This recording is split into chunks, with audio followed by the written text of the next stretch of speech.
익명의 소식통에 따르면 무역상품안정화 중앙위원회 얀나웅소 사무장과 국가관리위원회 상무부 관계자 및 기업인 100여 명이 외환 안정화 특별조사국의 소환 조사를 받기 위해 구금 조치되었다고 합니다. 중앙위원회 사무장과 상무부 관계자들은 4일 동안 수출입업체, 식용유, 쌀, 옥수수 무역업체, 외환 거래자들에 대한 현황 파악을 하기 위한 조사를 받았다고 합니다. 2023년 8월 19일 사무장은 무역업체들에게 미얀마 중앙은행 규정에 따라 수출 대금 외환 환전 처리를 하지 않을 경우 법적 조치를 취할 것이라고 경고한 바 있습니다. 이후 많은 기업인들 중 가짜 땅콩 기름을 판매한 업자들을 포함하여 식용유 거래업체들이 대거 체포되기도 하였습니다. 기업인들과 경제 전문가들은 체포 이후 불안정한 시장이 조용해졌지만 장기적인 대책으로 보기는 힘들다는 여론이 많으며 계속 이런 정책으로만 고집한다면 더 악화가 될 것이라고 경고하였습니다. 이와 함께 미얀마 중앙은행은 민영은행을 통해 수출 대금이 장기적으로 들어오지 않는 업체들을 대상으로 경고를 하고 있다고 합니다. 이런 연락을 받게 된 업체는 빠른 시일 내로 해결을 하시길 바랍니다. 2023년 9월 8일 국가관리위원회 도로교통관리부는 차량 등록 비용을 3배 인상할 계획이라고 밝혔습니다. 내부 회람된 문서에 의하면 9월 말부터 도입할 예정이며 정확한 등록 비용은 명시되어 있진 않다고 합니다.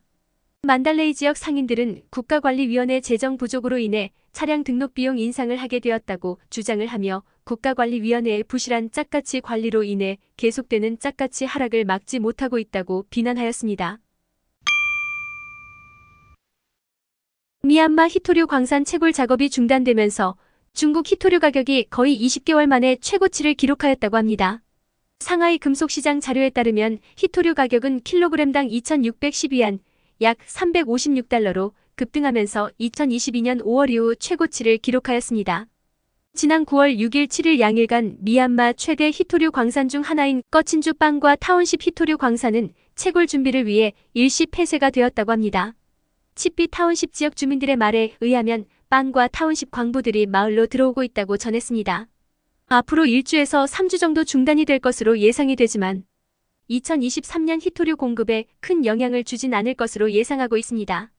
히토류는 가전제품과 군사장비에 사용되는 주요 광물 중 하나로 4차 산업의 중요한 자원입니다. 2023년 1월부터 7월까지 중국으로 수입된 히토류의 38%가 미얀마에서 수입되고 있으며 미국 지질조사국 자료에 따르면 2022년 현재 미얀마는 전 세계에서 4번째로 큰 히토류 수출국이라고 합니다. 히토류는 국가관리위원회 민병대가 통제하는 지역에서 주로 채굴이 되고 있습니다. 대표적인 국경수비대를 보면 KIO 출신인 짜쿤팅잉이 이끄는 국경수비대가 있습니다. 1989년 그는 뉴 디모크레틱 아미 꺼친을 창설하고 2009년 미얀마 국경수비대포 편입한 최초의 소수민족 무장단체가 되었습니다. 히토류 수출에 대한 정보는 미얀마에서는 정확한 데이터를 알 수가 없으며 광산 현장에서 근무하는 관리자 대부분은 중국인이라는 점을 볼 때 중국과 밀접한 관계를 맺으며 밀수를 진행하고 있는 것으로 보고 있습니다. 미얀마 광산업체 허가 기록에 따르면 꺼친주와 중국 국경 사이에 있는 광산업체는 수십 건의 채굴 탐사 허가를 받았습니다.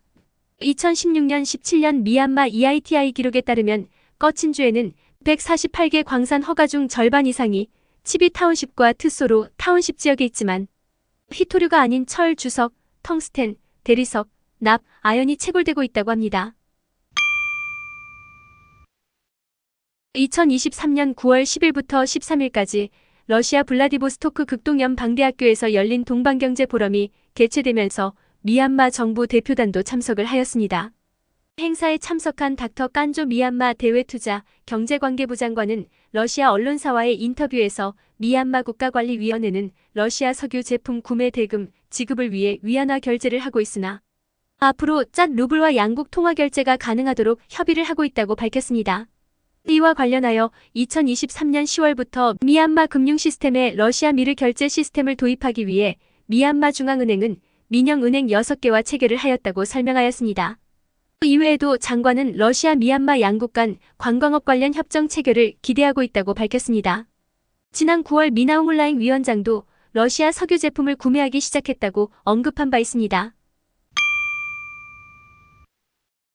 미얀마 철도청은 양곤 기차역 개선 사업 입찰을 받은 업체가 철수를 하면서 사업이 취소되었다고 밝혔습니다. 이 사업은 NLD 정권에서 약 28억 달러 예산으로 준비했었으며 구 기차역 일대에 호텔 및 콘도미니엄을 포함한 신규 기차역을 건설할 계획이었습니다. 2018년 2월 15일 미얀마 철도청은 대규모 개발 사업을 위해 미얀마 민따마와 중국 시노 그레이트월 등이 합류한 싱가포르 옥스레이 홀딩스가 이끄는 컨소시엄이 우선순위 협상 대상자로 선정이 되었습니다. 이 개선 사업으로 철도와 대중교통을 통합하고 주상복합시설을 통해 중앙교통 허브 지역을 개발하는 것을 목표로 진행이 되었으나 취소가 되면서 침체된 미얀마 경기에 타격을 주고 있습니다.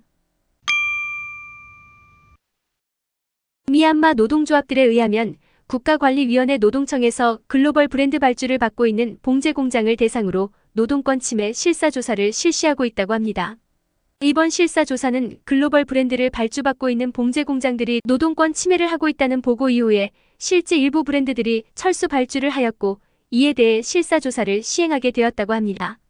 미얀마 강성 노동조합 액션 레이버 라이츠 노조원은 각 타운십 노동부에서는 아디다스와 H&M과 같은 글로벌 브랜드 제품을 생산하는 공장 리스트를 만들어 실사조사를 착수하였으며 이를 통해 발주 취소를 막기 위한 조치로 보고 있다고 설명하였습니다. 국가관리위원회 이민인구부 공문에 따르면 2023년 9월 말부터 관광 활성화를 위해 중국과 인도 관광객을 대상으로 도착비자를 재개할 예정이라고 밝혔습니다. 이민인구부는 도착비자를 1년간 시범 운행할 예정이며 민관이 협력하여 미얀마 관광산업 활성화를 위해 노력하고 있다고 설명하였습니다. 관광업계에서는 작년 동기 대비 관광객 입국은 2배가량 늘어났지만 작년 관광객 입국자가 거의 없었기 때문에 크게 증가한 것으로 보이는 것이라고 설명을 하였습니다. 미얀마 호텔관광부 자료에 따르면 2023년 5월 말 현재 30만 명의 관광객이 입국을 하였으며 코로나19 이전인 2018년에는 외국인 관광객이 약 350만 명을 기록한 바 있습니다. 2023년 9월 1일 세계은행은 전력 부문에 대한 암울한 전망을 보고하였습니다. 국가 비상사태 이후 전력 발전량은 급감하고 심각한 상황을 보여주었습니다. 보고서는 양곤 닦겠다 및 딸린 LNG 발전소 가동 중단과 수력발전소의 낮은 수위를 원인으로 지적하고 천연가스 부족으로 인해 발전량은 2.5기가와트가 감소하였습니다. 2021년 7월 LNG 발전소 폐쇄가 되고 국가관리위원회는 수력발전소에만 전력 공급을 의존하다 보니 2023년 1월부터 5월까지 건기 기간 동안 미얀마 전력 사정은 심각한 타격을 입었습니다. 그 와중에 미얀마에서 두 번째로 큰 쉐리 1번 수력발전소를 포함한 4개 발전소를 유지보수 명목으로 일시적으로 중단하기도 하였습니다. 미얀마 전역에 있는 발전소의 77%가 교전으로 인한 사망자가 반경 10km 이내에서 발생하면서 발전소와 가까운 곳에서 교전 발생이 증가하여 전력시설의 위험도 증가하였다고 분석하였습니다. 전력시설에 대한 공격은 2002년 초까지 정점을 찍었다가 감소하는 추세이긴 하지만 미얀마 전역의 송전망 인프라는 여전히 열악한 상황에서 인근 국가 전력 수입을 위한 송전망 개발 사업도 2021년 이후 큰 진전을 보이지 못하고 있습니다. 전력 부문의 재정적 손실은 짝같이 하락, 전력 공급망 유지보수 비용 증가, 보이콧으로 인한 수익 감소 등으로 인해 지속적으로 악화가 되고 있습니다. 2020년 11월부터 2021년 12월까지 전력 보급률은 57.9%에서 61.6%까지 증가하면서 2017년부터 2020년까지 연간 평균 전력 보급 증가율 6%보다 감소하였으며 이로 인해 2030년까지 미얀마 전력 보급 목표에 대한 가능성은 낮아졌다고 하였습니다. 세계은행은 현재 전력 공급 수준을 유지하기 위해선 2030년까지 매년 300메가와트에서 500메가와트의 전력 공급이 증가해야 한다고 밝히고 특히 2기가와트 전력 공급 사업이 전면 보류되어 있는 점을 볼 때 앞으로 전력 공급에 심각한 우려를 나타냈습니다. 이런 상황을 고려하여 미얀마 전력 상황에 대한 개선 방안을 언급하였습니다. 첫째로 정치 경제 위기로 인해 악화되고 있는 투자 환경 개선 없이는 악화되고 있는 전력 인프라 상황은 해결이 될 수 없다고 하였습니다. 둘째로 단기적인 해결을 위해 인근 국가의 전력을 수입하는 것도 전력 수요 충족을 하는데 도움이 될 것이라고 하였습니다. 셋째로 전력 공급 운영을 위한 재정을 개선하고 고객들의 신뢰를 회복하기 위한 전력 품질 개선을 위해선 민영 자본을 유치하는 것도 중요하다고 하였습니다. 넷째로 분산형 재생에너지 솔루션은 어느 정도 전력 부족 현상을 해결하는 데 도움이 될 수는 있지만 금융과 공급망 제약으로 확대하는데 어려움이 있을 것으로 본다고 분석하였습니다. 실제 양곤 지역에서도 우기 기간에도 계속되는 순환 정전을 시행하고 있어 다가오는 건기 기간에는 최악의 전력 상황이 우려되고 있습니다.